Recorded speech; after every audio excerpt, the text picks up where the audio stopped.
বসুন্ধরায় grand ওপেনিংয়ে এবার পাবলিকের তোপের মুখে পড়েছেন ব্র্যান্ড প্রমোটর বারিশা হক এবং শবনম বুবলী। এই প্রথমবার গ্র্যান্ড ওপেনিংয়ে ভুয়া ভুয়া স্লোগানে শত শত পাবলিকের সামনে হেনস্থা হয়েছেন তারা। তবে এমন ঘটনাটি কেন ঘটল তার কোনো পরিষ্কার তথ্য পাওয়া যায়নি এখন পর্যন্ত।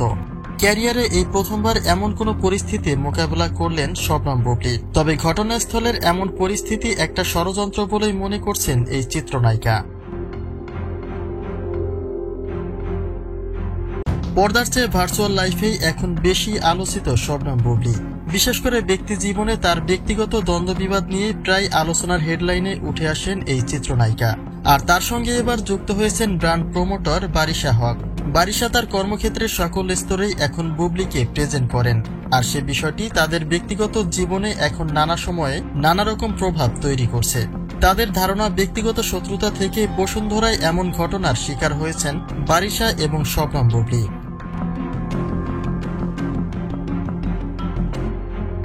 গতকাল বসুন্ধরায় গ্র্যান্ড ওপেনিংয়ে গিয়ে নতুন এক অভিজ্ঞতা হলো বারিশাদের। সেখানে প্রবেশ করতে সাধারণ পাবলিকের ভুয়া ভুয়া স্লোগানে চরম এক হেনস্থার শিকার হয়েছেন শবনম বুবলী। ক্যারিয়ারে প্রথমবার এমন কোনো ঘটনার সাক্ষী তারা হয়েছেন, তবে এতে সন্দেহের দানা মেলেছে চারিদিকেই।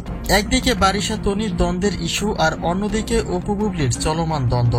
যদিও তনির সঙ্গে আগেভাগে সবকিছু মিটিয়ে নিয়েছেন বারিশা, কিন্তু এমন ঘটনা কারা ঘটালো সেটা নিয়েই বিচলিত বারিশা হক। এদিকে বারিশারা মুখে তুলে কিছু না বললেও নানাজনে বলছে নানা কথা, যার মাঝে সন্দেহের তালিকাভুক্ত করা হয়েছে অপু বিশ্বাসকে।